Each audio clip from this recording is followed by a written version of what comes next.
Hello, and welcome to the Her and Him podcast. I'm Dale. And I'm Tamara. And when two theologians get married, what you get is a podcast. That's 2 episodes in a row that we've got it down now. I'm very proud of us. This is a really big accomplishment in the life of the Chamberlains. It is. It's pretty crazy.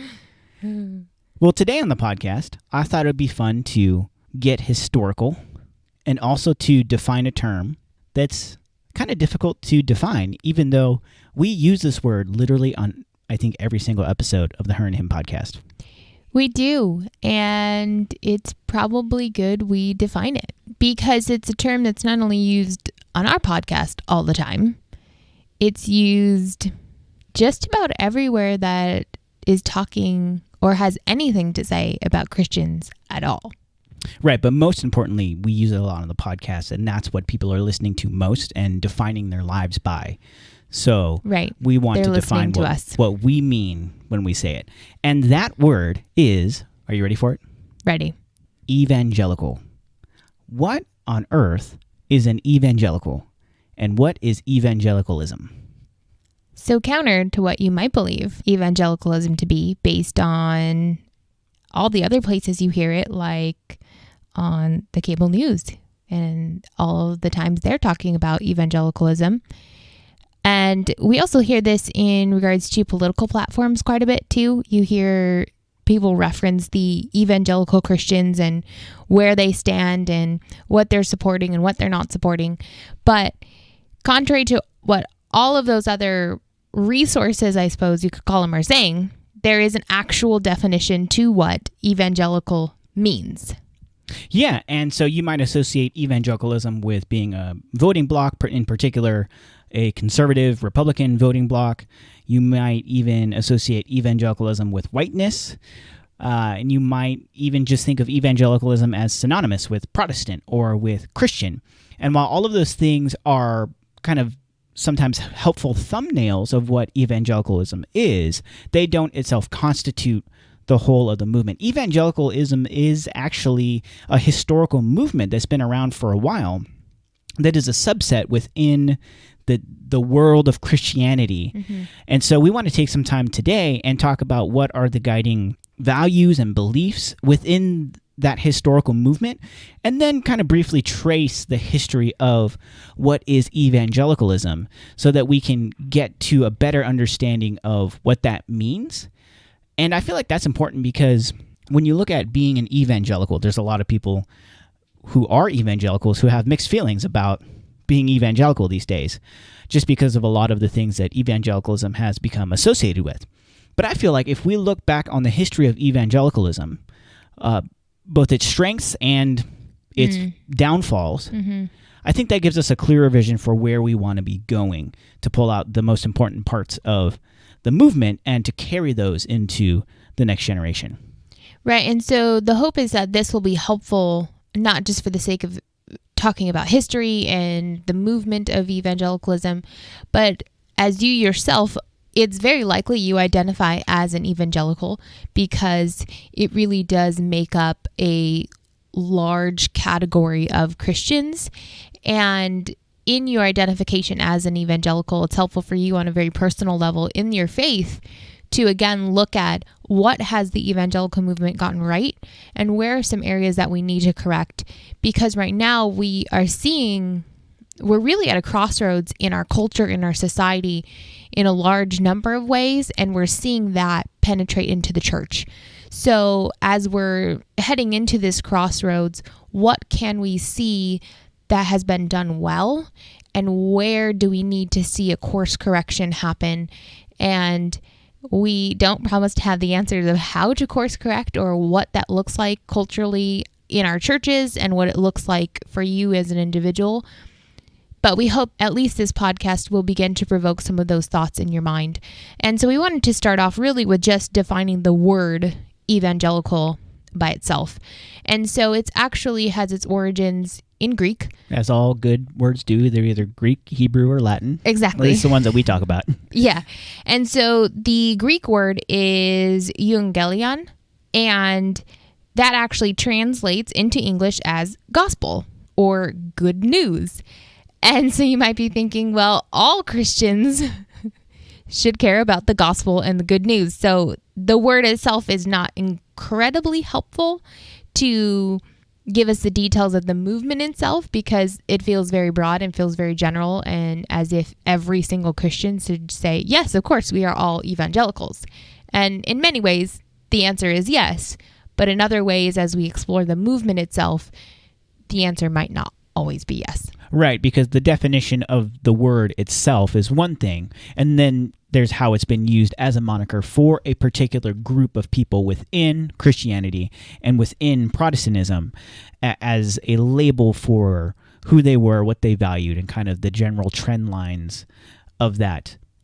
But what's interesting about the historical movement, as we'll kind of outline the values first and go into the historical movement itself, is that as a movement, evangelicalism has been very decentralized. It's not like one organizing body. There's not one governing authority over evangelicalism. And I think partly that's what makes it hard to define, because depending on who you are, it can mean what you want it to mean. And there's no evangelicalism police that's going to come and tell you, no, that's not evangelicalism. Actually, that's not true. John MacArthur will probably come and tell you that.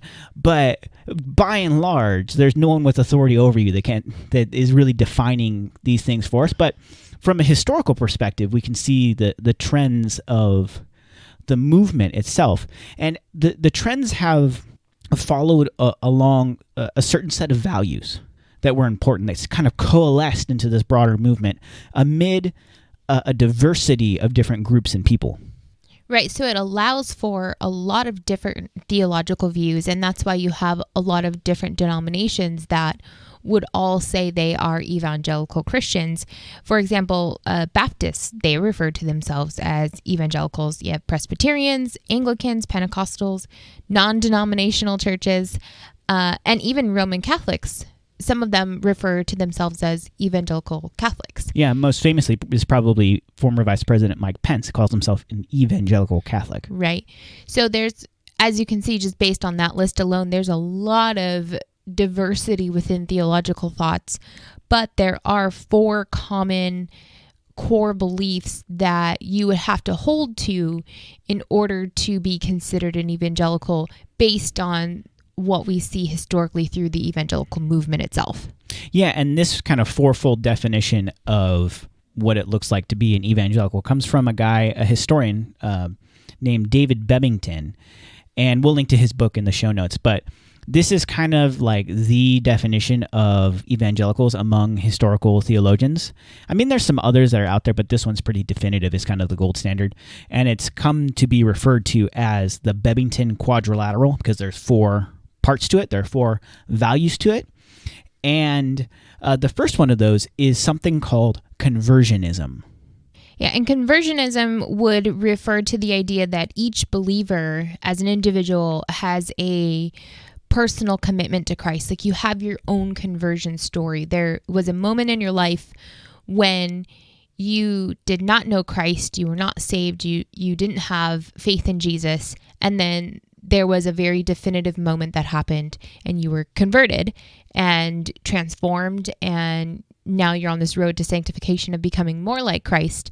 But that is one of the 4 pillars of evangelicalism, is each believer has to have some type of a conversion story where they once didn't have faith in Jesus and then they came to faith in Jesus. Yeah, and this is so ensconced in evangelicalism that many people even talk about their spiritual birthday, like the day they put their faith in Jesus. Yeah. And they'll celebrate that and memorialize that every year. I mean, I'm not going to poo-poo people that do that, but I don't necessarily have that as the a value. theological term. He's right, but I'm not going to theologically poo-poo you.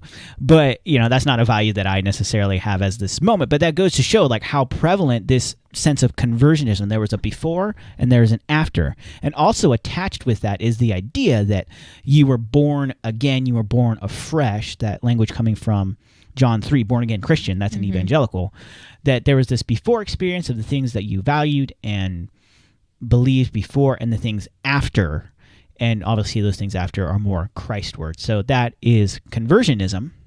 The second one is activism.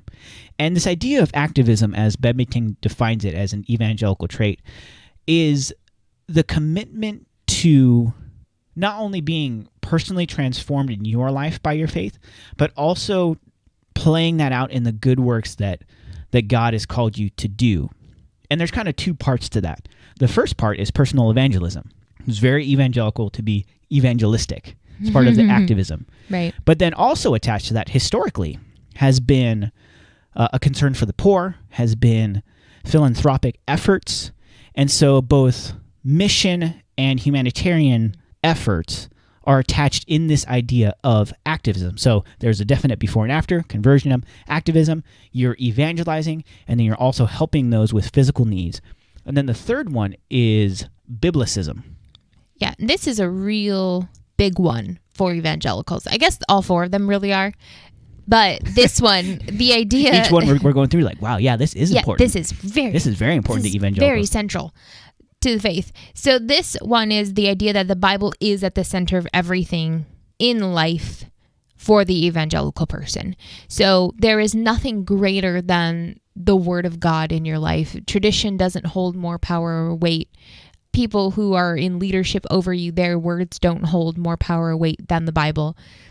The authority of Scripture and it being central to not just your faith, but central to who you are as a person, because again, that goes back to the first point of your conversion, is once you are converted, Jesus is everything. And the way that you begin to live your life and know how to live your life according to Jesus is through the Bible. So the Bible is a really big deal for evangelicals, and it is the ultimate authority in terms of how to live your life. Right. And then the last one, which is kind of encompassing all of them, is crucicentrism. And really what that means is that the cross is at the center of everything. And so penal substitution, if you listen, I think 2 episodes ago, that's at the center. That the center of everything, part and parcel of what it means to be an evangelical, is that you're always talking about the death and resurrection of Jesus. It always ties back into that. And so those are the 4 defining features, values that historically, and as we look at the history, have defined evangelicals. It's that conversionism, before and after transformed life, activism, which is evangelism, and good works for the betterment of other people, particularly those who are less fortunate or impoverished. Biblicism, that you know the Bible and you live the Bible. And crucicentrism, that the cross is at the center of all of that. And so you can be a part of any number of denominations or traditions or non-denomination and really have those at the center. And as you think about those uniting values, those are so central to so many different denominations that even if you stand in a different place on the role of women in leadership, or what you think about the spiritual gifts, or how you think church should be structured, all of those things kind of are secondary to these values. And so that's why evangelicalism as a movement within, broader Protestantism has such a large tent. Right. So it's very likely that you are an evangelical. Like if you're listening to this and you're agreeing with all 4 of those and thinking, yes, every single one of those is really key to my faith and it's what I've come to believe as important aspects of my life, then you, my friend, are an evangelical. And if not, that's cool too. We're glad that you're here listening. Yeah, absolutely. And that you're just muscling through what we're talking about. Right. Because obviously a lot of what we talk about comes out of our evangelical Christian faith. So right. But more than just a set of beliefs. And in fact, there's no creed. There's no evangelical creed. There's no evangelical statement of faith that you sign this and I am an evangelical. These are just generally the things that we value.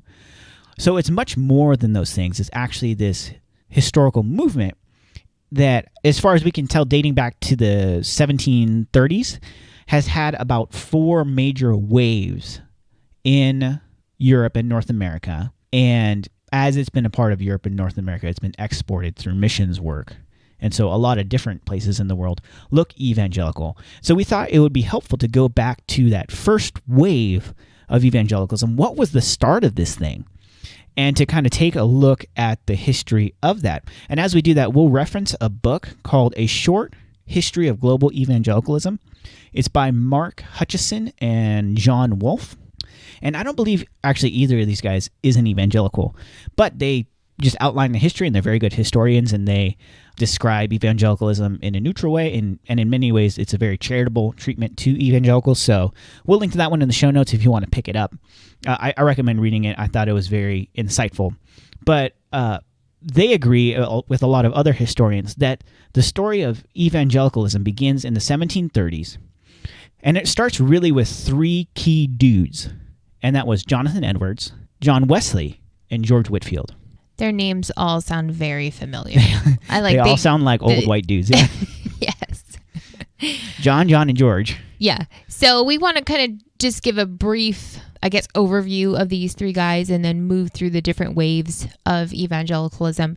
So first we'll start with Jonathan Edwards. So he was an American preacher who had a church in New England. And he could rock a powdered wig. A powdered wig? Yeah. Oh. Like that, and like the frilly blouse. Oh, yeah. Well, I mean, that was his jam. It was the 1700s. What did you expect? Yeah. He was quite stylish. I know. If you just like read his writings and you think like, oh, wow, like this guy's like really, really preaching. And then you look at him and that's what he looks like? It's kind of disappointing. But anyway. Yeah, reading his sermons is really interesting. But again, yeah, his picture probably doesn't fit. Right. Based on his writings, you look at him, you think like, oh, I thought he would have looked a lot manlier than this. Yes. Anyways, moving on. So Jonathan Edwards, an American preacher who was a pastor of a church in New England, and he was famous for, I guess there's a lot of sermons that we'd probably be pretty familiar with from Jonathan Edwards. But I think one of the more popular ones that we're aware of today is called Sinners in the Hands of an Angry God. And the title of that, I feel like, is really harsh. But it's actually a really good sermon. I mean, it was a pretty harsh sermon, but yeah. Yeah, but that title alone, I think you're just like, wow, that's all you care about is an angry God. Like, he has some legs to stand on in his sermon. It's a very good sermon. Yeah, and when... It's very direct. Yes. Very bold. But it's coming out of the congregation that he had and the issues within his church. So a lot of people were attending church. It was just part of their life. Like, you go to church. That's what you do. You are an American and you go to church. And the issue was most of his congregation didn't read their Bible. They weren't Americans at that point. Oh, the 1730s. Yeah, they were still colonies. That's true. Well, you were colonized, so you went to church. So a lot of the congregation was showing up drunk. They weren't reading their Bible. Like, nothing about their lives actually looked like they were Christians. And as you can imagine, as the pastor of the church, that troubled him. And he began to change the way that he preached. He began to be more bold in the types of sermons that he was preaching, and really to kind of wake his congregation up. And out of that came an awakening from his people. So their lives were actually beginning to reflect their faith in Jesus rather than just something they did on Sundays. And as we look at these three men, we'll see something very similar happening to all three of them. But most of them didn't know one another.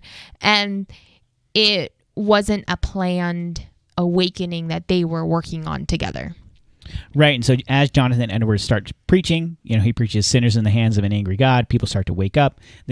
All of these Bible studies start to pop up all over the neighborhood. People are beginning to, have Christian values. They are serving. They are expressing generosity. Things are changing, and it balloons out from the direct area that Jonathan Edwards was in. And what's interesting is that while that's happening with this Puritan preacher in New England, something similar is kind of stirring in some students who are at Oxford University across the pond in England, in the United Kingdom. And one of those guys was John Wesley, who famously is the founder of the Methodist denomination. And John Wesley and his brother Charles, they started this club called the Holy Club at Oxford University. I mean, it wasn't the greatest, most well-branded name, but they were the Holy Club. And so they were where Jonathan Edwards was a Puritan. They were pietists, so they're very pietistic, but interested in personal piety, knowing the Bible, reading the Bible, spending time in prayer. And so John Wesley and his brother Charles were a part of that. They founded it. And also George Whitefield was a part of that at one point. But after Oxford, John Wesley, he wanted to be a pastor and a missionary in the Americas. And so he went to what was then the colony of Georgia. And he just had a bad time of it. Like, things didn't go according to plan.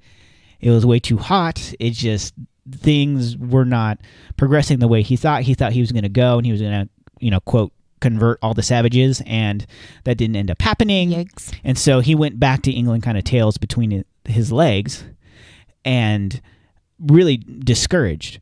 But sometime later, he describes it as his heart being warmly filled, and so he started preaching.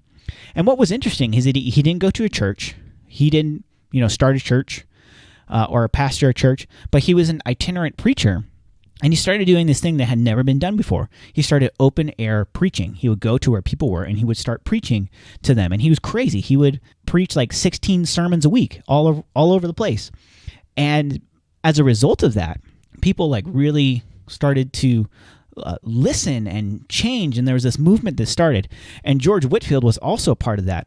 And he kind of split time between the UK and Georgia. And he was just prolific as well. It has been said that he preached 18,000 times at least to perhaps 10 million listeners. And to be in the 1730s, to have 10 million listeners, right? That means like you physically got on a horse and traveled to them and preached to that many people without microphones.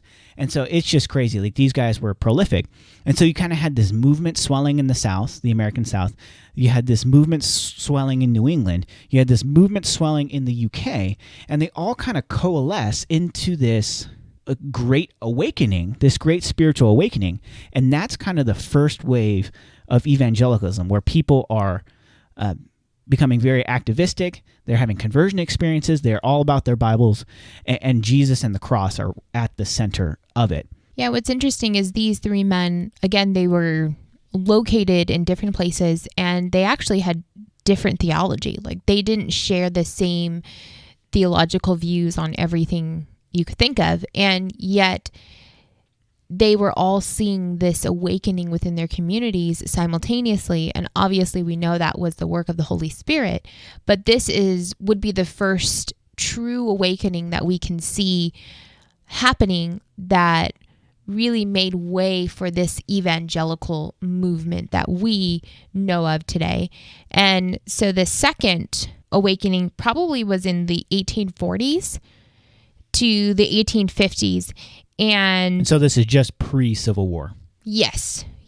And so what had probably sparked this second awakening was this concern for abolition, women's rights, and temperance. These were the important topics that were happening in society at large at this time. And again, out of that, you see another awakening within the Christian faith. Yeah, so we saw this first Great Awakening in the 1730s, and then about 100 years later, the 1840s and 50s, you again see these revivalist events happening. You see people converting in droves. You see people very concerned with abolition, with women's rights, with temperance. And to be sure, there were churches and church leaders on the other side of the abolition argument. Absolutely. Even at that time. But really, there was this movement within the Americas fueled by this spiritual belief in abolition. And then the third one happened just before the turn of the 20th century. And this is where the names start to look a little bit more familiar if you grew up in the church. So this is when there was the ministry of D.L. Moody, when there was the ministry of Charles Spurgeon, and they were just huge. The huge ministries for their time was just crazy, the amount of people that they reached. And really, this was a golden age for many evangelical institutions to begin, whether that was educational institutions, whether that was Christian publishers. You just think about, Biola was 1908. Dallas Theological Seminary was 1920-something, so a little bit later. Trinity Evangelical Divinity School in Illinois, I think, was just before the turn of the century. Moody Bible Institute was right around the turn of the century. Moody Publishers. Zondervan was in the 1920s. So you had all of these organizations, educational organizations and publishers popping up because there was such an inflection point of desire for leaning into this movement and leaning into the values of what it meant to be an evangelical, that all of these institutions started to pop up to meet the demand of people who are wanting to dive deeper into that. Yeah, and then we see the fourth wave, which really is the last one at this point, was so far. Right, around the 1950s to the 1970s. So this is probably even more familiar to you in terms of the names of the people that were associated with this fourth wave. And this is really where we see Billy Graham and his ministry just take off, as well as Calvary Chapel and the Jesus movement that was going on there. So much of what we see now in terms of the influences of our own faith have really been because of these four waves of evangelicalism happening, and not only just in our country, because obviously when it started, it was before America was truly founded as a nation anyways. So our faith and many great things about our faith, if you are an evangelical Christian, can be attributed to these four waves or these four great awakenings that were happening within Christianity as a whole.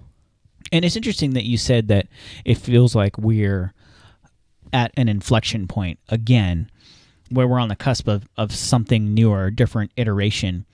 As you look at the four waves, it's interesting that every 50 to 100 years, something happens where the milk of the previous movement had gone sour.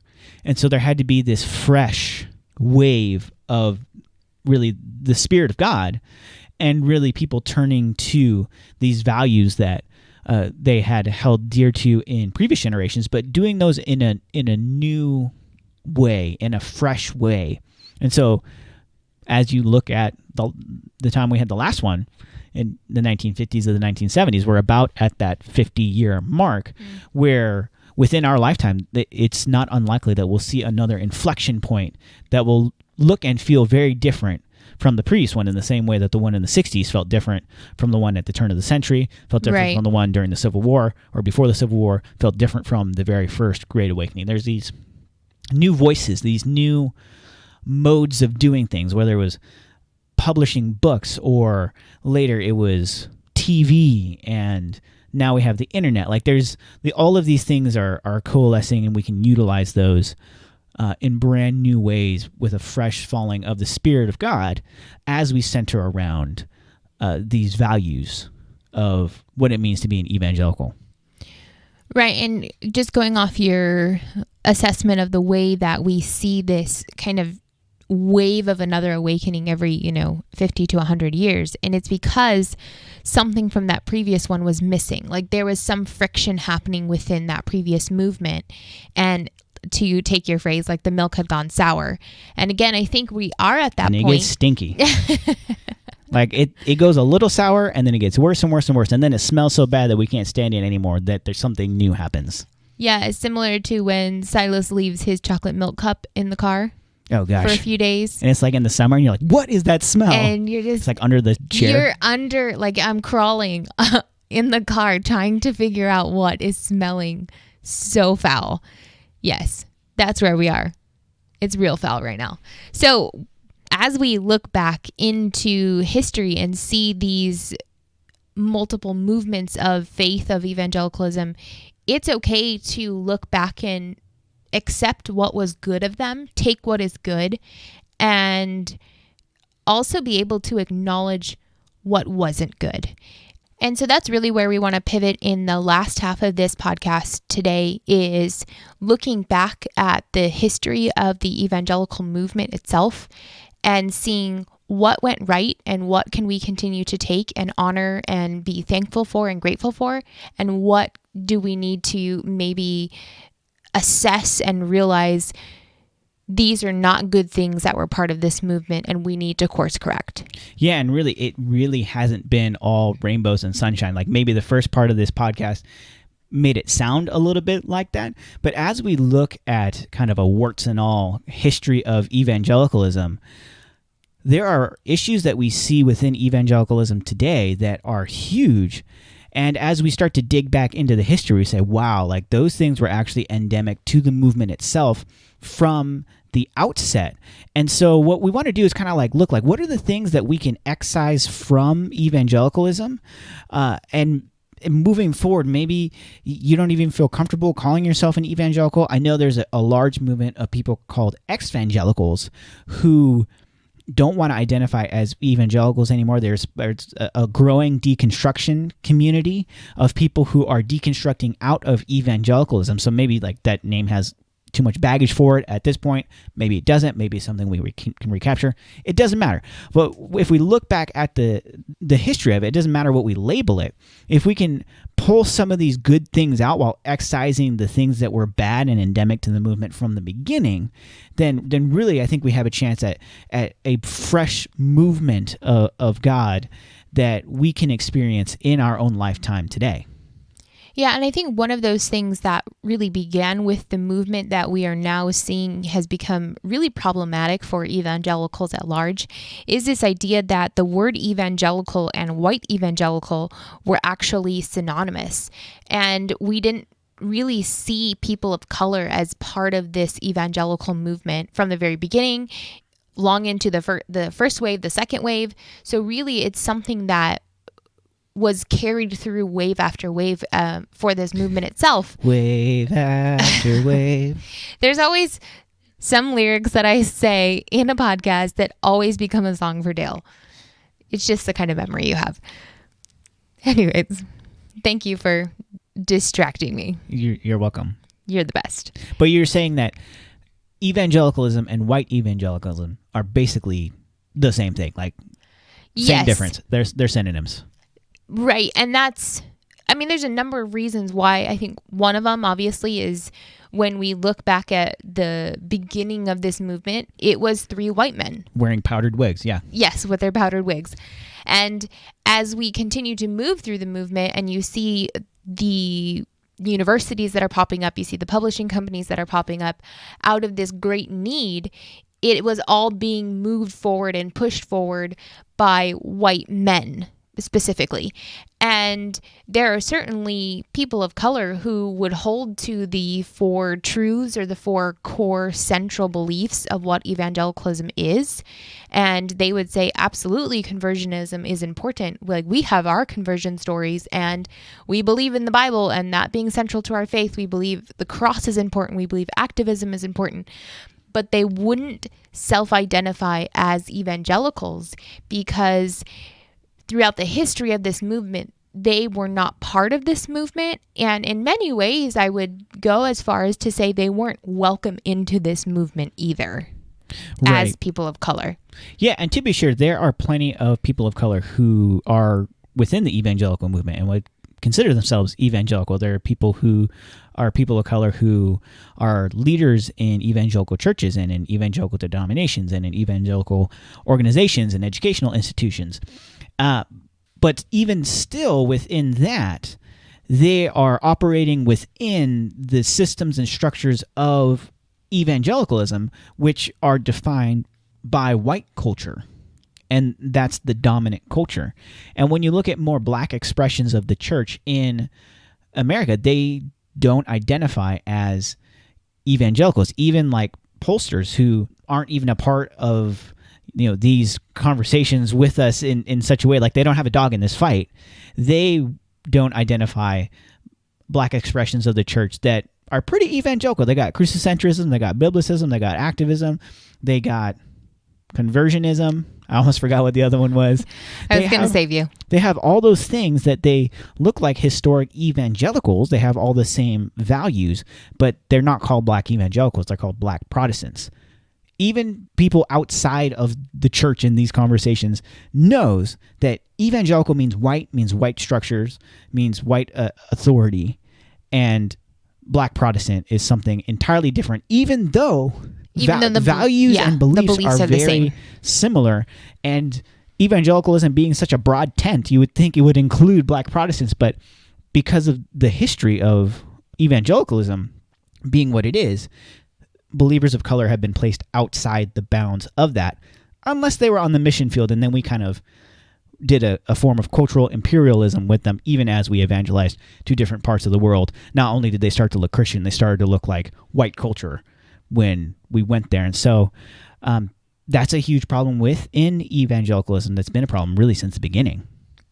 Right, and we really begin to see what we understand evangelicalism today to look like and to be as something that came out of this fourth wave. And I think that's where the book that you recently read on, it was Jesus and John Wayne or something along those lines. Yeah, it was written by Kristen Dumais, and the full title, which is it's really a zinger, Jesus and John Wayne, How White Evangelicals Corrupted a Faith and Fractured a Nation.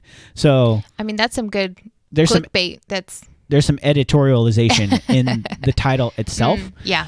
But she really does outline how, especially in the latter half of the 20th century and into the present, that American evangelicalism has been defined by masculine whiteness.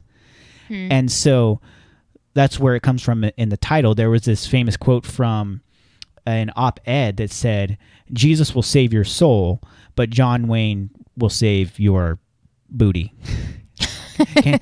Can we say ASS on our podcast and not offend people? That's the actual quote. John Wayne will save your A. Jesus will save your soul. John Wayne will save your butt is basically the quote. And this kind of steak and bourbon and guns and bar fights kind of white ideal of masculinity, this rugged cowboy John Wayne kind of character, has defined much of who we see God to be and much of who we see ourselves to be, even more than the Middle Eastern Jewish man named Jesus. And Yikes. So she outlines all the ways that has occurred in America over the past 50 or so years. And so we'll link to that book in the show notes if you want to check it out yourself. And some of her evaluations of certain people I don't necessarily fully agree with, but the argument that she threads throughout the history is quite compelling of this shadow side, as the same people who were heroes for white people, for white conservatives, really there was a different view of them if you weren't already in the white evangelical sphere of things. Well, and I think as we look into the history of this movement, you really see an unfortunate side of really the fabric itself of this movement, and that being that from the very beginning, you had these foundational men, Jonathan Edwards, George Whitefield, they were slave owners. And obviously that is going to make up a large part of the way that this movement moved. Because if you are not only okay with slavery, but you yourselves are a slave owner, that is going to impact the way that you view entirely different groups of people that are not white. And so we see that issue in this movement from the very beginning, and we can continue to see the effects of that all the way up until today, and the way that people who are non-white are viewed. Yeah, and it's interesting. So John Wesley was an abolitionist, but he spent most of his time in the UK. And actually the UK abolished slavery long before America did. But George Whitefield and Jonathan Edwards were pro-slavery in the Americas. And George Whitefield was actually it's not even that he was just a slave owner. He was pro-slavery. He advocated for slavery and made arguments for why it should be in existence. And so when those are kind of the founding members of your movement, particularly here in America, you can see how American evangelicalism has taken on kind of the flavor of that. And even after, say, the Civil War, many influential evangelical leaders were segregationists. And you think, what kind of evangelical would be segregationist? Actually, a lot of them. There were a lot of leaders that were segregationists within the evangelical movement. And to be sure, there were a lot of others that weren't. But even a lot of those who weren't, they weren't always exactly super helpful. And I think one cornerstone example of that, and I feel like we beat up on him all the time now, but would be Billy Graham, where Billy Graham kind of had one foot in the civil rights movement, one foot out. When things started to get a little tense, he kind of backed off a little bit, and then he kind of leaned into conservative politics. He was a key part of rallying evangelicals around electing Richard Nixon, and then Watergate happened, and he kind of backed out of that. So he kind of had like 1 foot in, 1 foot out on a lot of these issues. And I think later in his life, he admitted that he regretted the fact that he wasn't as supportive of the civil rights movement and desegregation as he could have been, because his voice would have been hugely transformational. But because of the time in which he was living and the general tenor of the church itself, he didn't do as much as he possibly could have. And it should also be said that he integrated his crusades, and so there were things that he did. But his silence, I think, for many was deafening as kind of the leader of evangelicalism for a decades-long period. Yeah, and you can even see threads of that today where it's really unfortunate, but if you are an evangelical Christian who is vocal about your care for racial justice and is vocal about the issues that are plaguing our society right now in terms of the numerous stories of injustice happening to people of color, then unfortunately those people are being labeled as soft on theology, as wimpy in their faith, as opposed to the evangelical movement itself backing these things. It's now seen as if those are not primary issues right now. And if you are supporting any type of racial injustice issues, then it's because you're soft and weak. And it is interesting, going back to that whole Jesus and John Wayne kind of a thing. Like, we need tough men to lead this spiritual revival. And so if you are anything approaching utilizing things like critical race theory or intersectionality, then it's like, oh, like, you woke liberal, you snowflake, you want to cry in your safe space. And so, like, a lot of the insults that are hurled are actually trying to emasculate those who That's an interesting are connection. on the side of the continuing fight of the civil rights movement and civil justice for people of color and for women. It's that if you're for these things, then you're wimpy, and if you're wimpy, then that means that you're not Christian. And so that's really baked into much of what evangelical ideology has been and continues to be in large sectors of the evangelical movement here in America. And there was also another issue that was really central. Well, not central, but it happened throughout the waves of evangelicalism. Was once we really see the works of Charles Darwin, you see the shift in evangelicalism that moves against intellectualism. So evangelicalism as a whole wouldn't say they're anti-intellectual, but we do see a move away from any of these kinds of sciences like behavioral science, psychology, even counseling has become a weird thing where you have biblical counseling and it's really just reading Bible verses, and you don't believe in issues of mental health, and you don't believe there's any science that should be supporting these things because you were created in the image of God. Mental health doesn't exist. So you really begin to see this trend of anti-intellectualism that has snuck into evangelicalism because of the works of Charles Darwin. Yeah, and there's even kind of like a splinter movement within evangelicalism that is more fundamentalistic. Back at the turn of the 20th century, evangelicalism and fundamentalism were synonymous, because there was a series of papers called The Fundamentals, and so you were a fundamentalist, you were an evangelical. But then that word fundamentalist took on a different flavor when kind of this anti-intellectual string kind of came into it, and it was, very anti-evolution, and it's anti-humanities and anti-psychology, and that kind of exists as a separate wing, as a subset within evangelicalism. But even outside of that wing, some of those ideas kind of bleeds through into mainstream evangelicalism, where obviously, like, you don't have to accept everything from secular scientists, but I think the measure to which some parts of the evangelical movement have chosen to so thoroughly disengage from the conversation altogether and even really just want to discredit any of it, I think that's been damaging to our witness.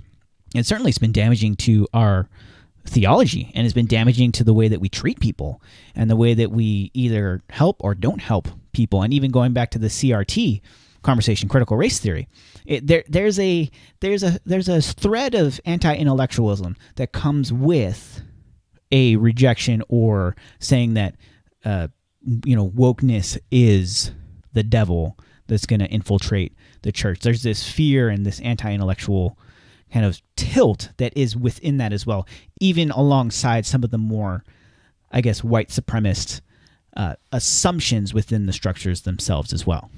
Yeah, and so as helpful as the evangelical movement has been throughout centuries now, and at millions this point, of people right, have come to know Jesus through the evangelical movement. And that's not a small thing. It's not a small thing to discard all of the work that has been done through the evangelical movement. It's clear that God was at work and moving through, again, the obedience of certain people, and that just continuing to have this ripple effect. It reminds me of in Acts when the early church began, and it said thousands upon thousands were coming to faith. And we have seen that happen through the evangelical movement through the course of the 4 waves. And so we shouldn't discard that, and we shouldn't throw it all out because there are some really horrific things that were at the start of it. But now, as we desire to move forward, the best way to move forward is to look back and see what has been done wrong. Where did the milk go sour? And maybe where did it start the Best Buy sour? Date? Yeah. Because our desire shouldn't be to throw the baby out with the bathwater, but to really look at it from a point of view of what went right and what went wrong, and how do we course correct, not only for the sake of ourselves, but for the sake of those people who have yet to come to faith, for the sake of those who are hungry for the truth that only comes from Jesus. Like, we have the good news of Jesus, and it's unfortunate the way that the message becomes so diluted because of the ugliness of humanity and the fallenness of people. And that is part of our world. Like, even as we course correct, we're going to get something wrong that 100 years from now, 200 years from now, they're going to look back at whatever happens within the next few years, and they're going to need to course correct again. Like, that's what we see. Wave after wave was a course correction. So course correction is good, and looking back is good. And we can't nullify the entire movement because there was bad involved in it. We just need to pull out the bad. Yeah. And I think for those who grew up evangelical or in an evangelical space, and you're feeling like really discouraged and really disenfranchised because a lot of the ideals that you were raised to believe don't seem to be playing themselves out in evangelicalism right now, don't see that as your reason to walk away, but maybe see that as an invitation to create something better along those ideals. And I don't think you have to throw the whole thing out. I know there's a lot of people that deconstruct that would say like, oh, it's arrogant of you to say that, don't tell people how to deconstruct. But really, like, that's my heart for people who are like deconstructing, who are questioning, who are really disappointed by the fact that evangelicalism hasn't lived up to its own ideals in so many egregious ways. I think maybe that's an invitation for you and for our generation to step into something new, to look back on what the great things that God was moving through, and to get in those lanes in a fresh way, in a new way, in a way that's never been done before, that's faithful in ways that are going to be brand new to this generation, and that are really going to have an impact. I absolutely agree with that, and think as believers, we know the good news. Like, you see it throughout Scripture. The good news is good. And there have been these dark shadows, unfortunately, that have plagued the good intentions of believers. And it's not to dismiss the wrong that has happened, but I think as believers now who have history to look back through, we have a responsibility to do everything within our power and seeking the Holy Spirit and His strength and His power to share the good news in a way that portrays Jesus in His purest form, apart from us, apart from our fallenness. And through the Holy Spirit, that's possible. Through the Holy Spirit, people will come to faith. So if you are journeying down that road of deconstruction, you can't just get rid of your faith altogether, because that also assumes you have no responsibility. And you do. As a believer, you are held accountable for what you know. You are held accountable for the faith that you have. And you are called to make disciples and to share Jesus with people. So just because the movement didn't get it right doesn't mean you don't have to get it right. It doesn't mean you don't have to try. It doesn't mean you just throw it all out and say, well, they all got it wrong. I don't want to be part of that garbage. Okay, well, you know Jesus and He's not garbage, so you have an opportunity to do everything in your power through the Holy Spirit to get it right. So I encourage you to not fully deconstruct and to realize each and every single one of us has a responsibility to play, and we can't put all of the horrific things that have happened on the history of the movement and stop all of the good progression that has come out of that movement.